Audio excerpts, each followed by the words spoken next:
তিলাওয়াতের ভাজে ভাজে সুরের অলংকার, এ কোরআন বাণী যে আল্লাহর, এ কোরআন বাণী যে আল্লাহর। আসসালামু আলাইকুম ওরহমতুল্লাহি ওবরাকাতুহ। আসুন্না ফাউন্ডেশনের অনন্য আয়োজন সহজ সূত্রে কোরআন শিখির অষ্টম পর্বে আপনাদেরকে স্বাগতম। তাআল্লামুল কোরআনা ওয়াতলুহু, কোরআন পড়া শিখো এবং তেলাওয়াত করো।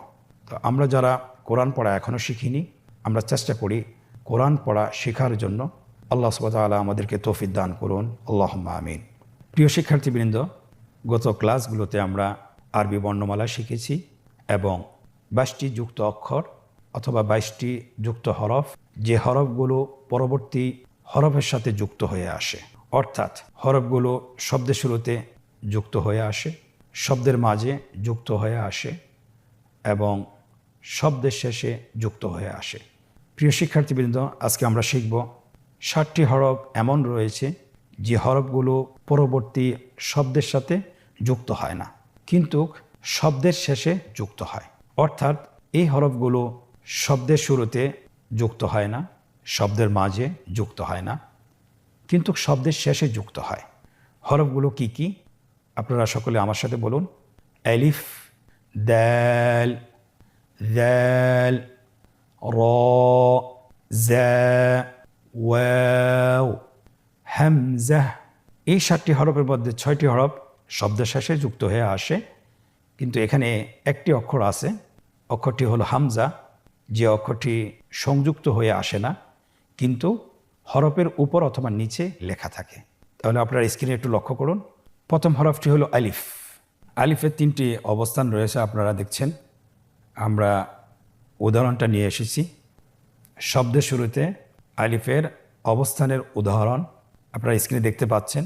আলিফ, মিম, র। শব্দের মাঝের উদাহরণ র, হামজা, আলিফ, হামজা। শব্দের শেষের উদাহরণ সিন, মিম, আইন, নুন, আলিফ। 3টি অবস্থানকে একসাথে দেখানো হয়েছে। আলিফ, আলিফ, আলিফ। আলিফটি আমরা কিভাবে লিখব? আমরা জানি যে আরবি হরফ লিখতে হলে ডান দিক থেকে শুরু করতে হয়। তাহলে আপনারা স্ক্রিনে দেখতে পাচ্ছেন শব্দের শুরুতে আলিফ কীভাবে লিখবেন লেখা হয়েছে, শব্দের মাঝে আলিফ কীভাবে লিখবেন সম্পন্ন হয়েছে, শব্দের শেষে কীভাবে লিখবেন লেখা সম্পন্ন হয়েছে, এবং যুক্ত হরফের 3টি অবস্থান একসাথে লিখে দেখানো হচ্ছে। আলহামদুলিল্লাহ, লেখা সম্পন্ন হয়েছে। প্রিয় শিক্ষার্থীবৃন্দ, শব্দের শেষে 7টি হরফ যুক্ত হয়, তার মধ্যে থেকে একটি হরফ শেষ করেছি। আজকের দার্সের দ্বিতীয় হরফ হলো দাল।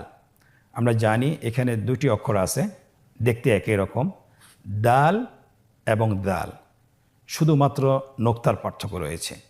কিন্তু এই 2টি হরফ কিভাবে লিখবো আমরা? শব্দের মাঝে, শব্দের শুরুতে কিভাবে আসে, শব্দের মাঝে কিভাবে আসে, শব্দের শেষে কিভাবে আসে, আপনারা স্ক্রিনে দেখতে পাচ্ছেন। উদাহরণ সহকারে আমরা নিয়ে এসেছি। শব্দের শুরুতে দাল তার পূর্ণ রূপে আসে, কোনো ধরনের পরিবর্তন হয় না। আপনারা দেখতে পাচ্ছেন উদাহরণটি হলো দাল, ইয়া, নুন। শব্দের মাঝে দালের অবস্থান দেখুন, কোনো ধরনের আকৃতি পরিবর্তন হয়নি, শুধুমাত্র আগের সাথে সম্পৃক্ত হয়েছে। বা, দাল, মিম। শব্দের শেষে দালের অবস্থান একই রকম, দেখুন, ওয়াও, জিম, দাল। এবং এই হরফটির 3টি অবস্থান আমরা একসাথে নিয়ে এসেছি, আপনারা দেখতে পাচ্ছেন। দাল, দাল, দাল।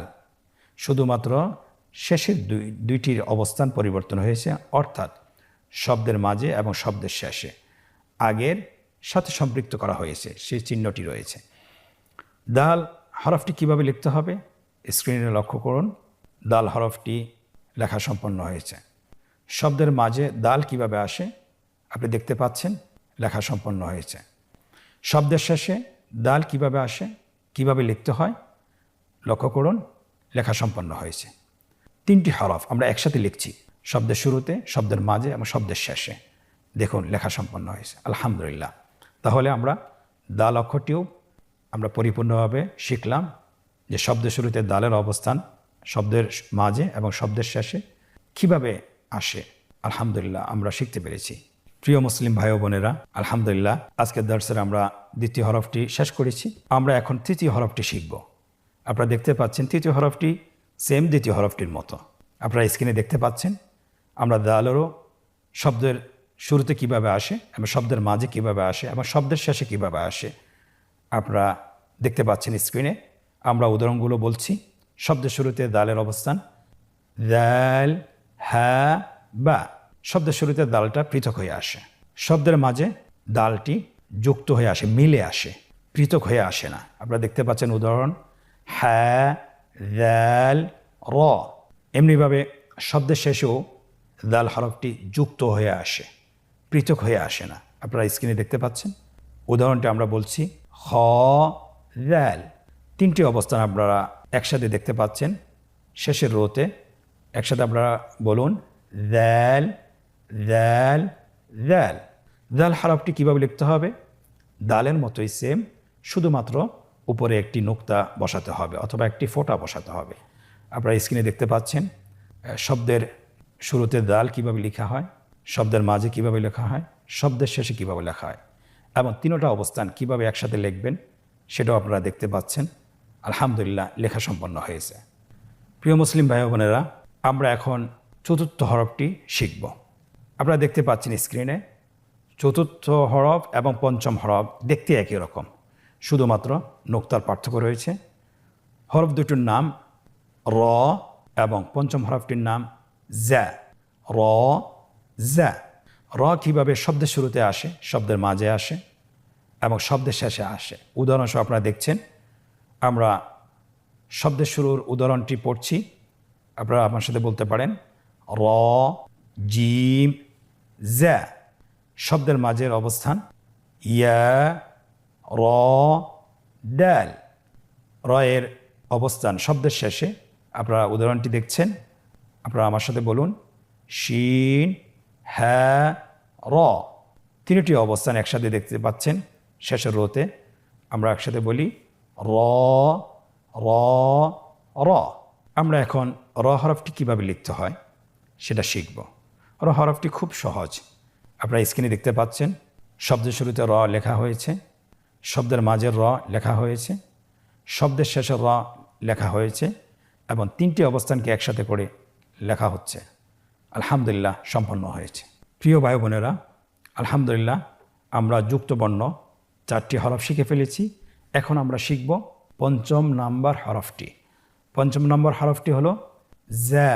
স্ক্রিনে আপনারা দেখতে পাচ্ছেন আমরা হরফটি শব্দের শুরুতে কিভাবে আসে, শব্দের মাঝে কিভাবে আসে, শব্দের শেষে কিভাবে আসে উদাহরণসহ আমরা নিয়ে এসেছি। আপনারা শব্দের শুরুর উদাহরণটি দেখুন, লেখা আছে জ্যা, ব্যা, র। শব্দের মাঝের উদাহরণটি দেখুন, আমার সাথে বলুন নুন, জ্যা, গইন।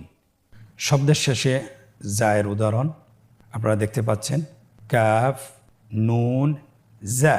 কাফ, নুন, জ্যা। যা হরফটি কীভাবে লিখবেন স্ক্রিনে আপনারা দেখতে পাচ্ছেন। রয়ের মতো আগের হরফটি আমরা যেভাবে লিখেছি সেভাবে লিখব, শুধুমাত্র র হরফটির উপরে একটি ফোঁটা বসাবো। আপনারা দেখতে পাচ্ছেন শব্দ শুরুতে যা লেখা হয়েছে, শব্দের মাঝে লেখা হচ্ছে, শব্দের শেষে যা কিভাবে লিখতে হয় লেখা হচ্ছে এবং তিনটি অবস্থান একসাথে লেখা হয়েছে। আলহামদুলিল্লাহ। প্রিয় শিক্ষার্থীবৃন্দ, আলহামদুলিল্লাহ স্বল্প সময় আমরা যুক্ত হরফের 5টি হরফ সম্পন্ন করেছি। যে হরফগুলো শব্দের শুরুতে যুক্ত হয় না, শব্দের মাঝে যুক্ত হয়ে আসে না, কিন্তু শব্দের শেষে যুক্ত হয়ে আসে। 6 নম্বর হরফটি হলো ওয়াও। আপনারা একসাথে আমার সাথে বলুন ওয়াও। স্ক্রিনে লক্ষ্য করুন শব্দের শুরুতে ওয়াওয়ের অবস্থান, শব্দের মাঝে ওয়াওয়ের অবস্থান এবং শব্দের শেষে ওয়াও হরফটির অবস্থান উদাহরণ সহ দেওয়া আছে। শব্দের শুরুতে ওয়া এর উদাহরণ আপনারা একসাথে বলুন ওয়াও, সিন, আইন। শব্দের মাঝের উদাহরণ একসাথে বলুন কফ, ওয়াও, লাম। এখানেও আপনারা দেখতে পাচ্ছেন হরফটি পৃথক হয়ে আসেনি, মিলে এসেছে। শব্দের শেষের ওয়ার উদাহরণটি আমার সাথে বলুন। হ্যাঁ ওয়াও, এখানেও ওয়াও হরফটি পৃথক হয়ে আসেনি, যুক্ত হয়ে এসেছে। আপনারা এই ঘরটির শেষের রোতে আপনারা দেখতে পাচ্ছেন 3টি অবস্থানকে একসাথে দেখানো হয়েছে। ওয়াও হরফটি আমরা কিভাবে লিখব? খুবই সহজ। আপনারা স্ক্রিনে দেখতে পাচ্ছেন শব্দ শুরুতে ওয়াওটি কিভাবে লেখা হচ্ছে, শব্দের মাঝে এবং শব্দের শেষে, এবং 3টি অবস্থানকে একসাথে লেখা হচ্ছে। আলহামদুলিল্লাহ, কতই না সহজ ওয়াও হরফটি লেখা হয়েছে। আলহামদুলিল্লাহ। সম্মানিত শিক্ষার্থী ভাই ও বোনেরা, আজকে দর্সের শেষ হরফটি আমরা শিখব। হরফটির নাম হলো হামজা। হামজা হরফটি যুক্ত হয়ে আসে না, কিন্তু হরফের উপরে অথবা নিচে লেখা থাকে। আপনারা স্ক্রিনে দেখতে পাচ্ছেন হামজা হরফটি শব্দের শুরুতে কিভাবে আসে, শব্দের মাঝে কিভাবে আসে, শব্দের শেষে কিভাবে আসে। উদাহরণসহ আপনারা দেখতে পাচ্ছেন শব্দের শুরুতে হামজার উদাহরণ আমার সাথে বলুন। হামজা বা তা। আপনারা দেখতে পাচ্ছেন আলিফের উপর হামজাটি লেখা আছে এবং সেটা পরবর্তী অক্ষরের সাথে যুক্ত হয়নি, পৃথক হয়ে আছে। শব্দের মাঝে হামজার উদাহরণ আপনারা স্ক্রিনে দেখতে পাচ্ছেন। উদাহরণটি আমার সাথে বলুন। ইয়া হামজা সিন। দেখুন হামজা হরফটি কিন্তু যুক্ত হয়ে আসেনি, একটি হরফের উপর লেখা হয়েছে। শব্দের শেষে হামজার উদাহরণ স্ক্রিনে দেখুন এবং আমার সাথে বলুন। নুন বা হামজা। 3টি অবস্থানকে একসাথে দেখানো হয়েছে। হামজা হামজা হামজা। হামজা হরফটি কিভাবে লিখবেন স্ক্রিনের দিকে লক্ষ্য করুন। শব্দের শুরুতে হামজা লেখা হচ্ছে, শব্দের মাঝে হামজা কিভাবে লিখতে হয় লেখা হচ্ছে, এবং শব্দের শেষে কিভাবে লিখতে হয় লেখা সম্পন্ন হয়েছে। 3টি অবস্থানকে একসাথে কিভাবে লিখতে হয় সেটাও লেখা সম্পন্ন হয়েছে। আলহামদুলিল্লাহ। প্রিয় ভাই ও বোনেরা, আলহামদুলিল্লাহ, আজকে দর্সের আমরা 7টি যুক্ত বর্ণ শিখেছি, যে হরফগুলো শব্দের শুরুতে যুক্ত হয়ে আসে না, শব্দের মাঝেও যুক্ত হয়ে আসে না, কিন্তু শব্দের শেষে যুক্ত হয়ে আসে।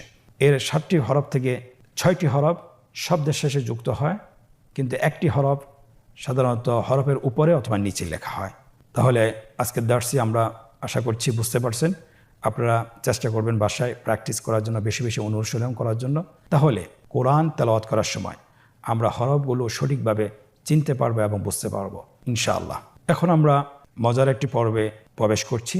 সেটা হলো যে আমরা কতটুকু শিখেছি অথবা কতটুকু আমরা হরফগুলো চিনেছি, সেটা পরীক্ষার মাধ্যমে আমরা নিজেদেরকে যাচাই করব। আপনারা স্ক্রিনে লক্ষ্য করুন, এখানে 3টি পর্ব রয়েছে। প্রথম পর্বে বলা হয়েছে নিম্নোক্ত শব্দাবলী থেকে হরফগুলো পৃথক করে লিখুন। আপনারা দেখছেন স্ক্রিনে এখানে অনেকগুলো শব্দ লেখা আছে। প্রত্যেকটি হরফকে শব্দগুলো থেকে পৃথক করে আপনাকে লিখতে হবে। তাহলে স্ক্রিনে লেখা হচ্ছে, আমিও বলছি, আপনারাও এটা আলাদা করে লিখুন, পৃথক করে লিখুন। আইন, মিম, ইয়া, তা, সিন, আলিফ, হামজা, লাম, ওয়াও, নুন, আইন, নুন, আলিফ, লাম, নুন, বা, হামজা, আলিফ, লাম, আইন, য, ইয়া, মিম। আলহামদুলিল্লাহ লেখা হয়েছে। পরবর্তী শব্দগুলো আমরা পৃথক করে আবার লিখি। আলিফ, লাম, যাল, ইয়া। আপনারা স্ক্রিনের দিকে লক্ষ্য করুন, পৃথক করে লেখা হচ্ছে।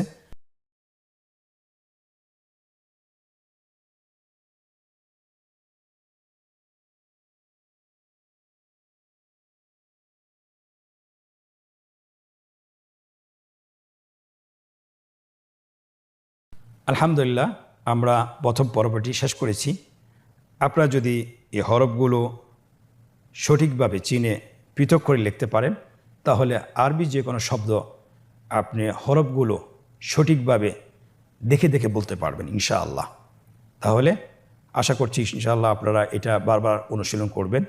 আজকের অনুশীলনের দ্বিতীয় পর্ব, এখানে বলা হয়েছে নিম্নে যুক্ত আকৃতির হরফগুলো সঠিক জায়গায় লিখুন। আপনারা দেখতে পাচ্ছেন স্ক্রিনে, এখানে যুক্ত আকৃতির হরফগুলো লেখা আছে, শুধুমাত্র যুক্ত আকৃতির হরফগুলো সঠিক জায়গায় লিখতে হবে। প্রথমে লেখা আছে দাল, তাহলে আমরা দালের ঘরটিতে লিখে ফেলি। পরবর্তী হরফ দাল, সঠিক বক্সে লিখে ফেলুন। এরপরে জায়ের ঘরে লিখুন। এরপরে র, এরপরে হামজা, এরপরে ওয়াও। আলহামদুলিল্লাহ, লেখা সম্পন্ন হয়েছে। আশা করছি আপনারা সবাই সঠিক উত্তর দিতে পেরেছেন। আজকের অনুশীলনের তৃতীয় পর্ব আপনারা স্ক্রিনে দেখতে পাচ্ছেন। নোক্তা দিয়ে যুক্ত আকৃতির হরফ তৈরি করুন।